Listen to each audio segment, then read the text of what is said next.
West Texas across the board was very kind of humid yesterday. We felt the moisture. Now out into the basin, we are working with a lot more of those drier conditions where some moisture is still trying to hold on off into the southeast, but those westerly winds still going to pick up around 5 to 15 miles an hour, going to dry everyone out as we go in throughout much of the day. Currently, with those drier conditions, we are certainly working with some nice cool temperatures around 47 into Odessa, 46 out into Midland, with 42 out into Saragossa. A bit more of those 50s and 60s because we are hanging on to a little bit of moisture into the big country Contra Valley, with around 59 into Brady and 57 into Abilene. And with that, some light winds are going to cause some small areas of fog, especially in the areas of Brownwood, Ranger as well. Brady, we've already kind of lifted some of that fog into Coleman, so this fog should be able to lift up as we head about into the next hour or so. So give yourself plenty of time for that commute, as it could be very dense in some spots. But foggy conditions not expected for the basin. We're going to stay nice and clear with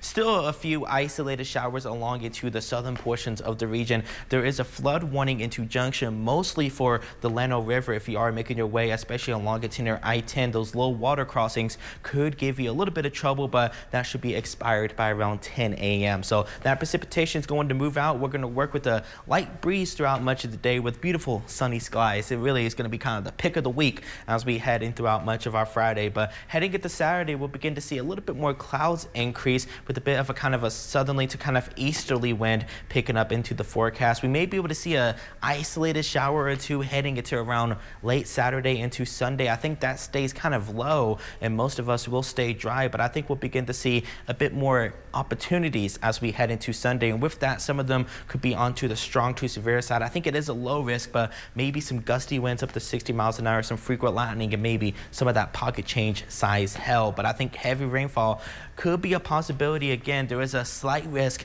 of some flash flooding. Our localized spots, maybe about 2.5 inches. This isn't going to be anything like what it was yesterday, around 1/2 inch to 1.5 inches into the areas of yellow, and that does drop off as that green pushes over into the basin, but I think that could shift a bit more eastward. So I think we'll have a few isolated showers into the basin, hit and miss, similar to what we had yesterday, but I think coverage could increase into near areas of the big country Contra Valley, with kind of a line of storms that looks like it could push through and produce some of that heavy rainfall, but it should be moved out as we head around into late morning, with a bit more of those kind of breezier conditions following behind the front. Right now it is rather quite beautiful. Taking a look out in the city of Big Spring, we're going to have plenty of sunny skies. Definitely a cool start for us. A lot of us going to be into those middle to upper 60s throughout the day, even some 70s along into the lower Trans-Pecos. A bit more of that into the big country and Contra Valley. Because of that humidity, we're going to hang on to it for just a little bit longer, but we'll begin to dry out a little bit heading into Saturday. We'll rebound with a little bit of moisture heading into Sunday,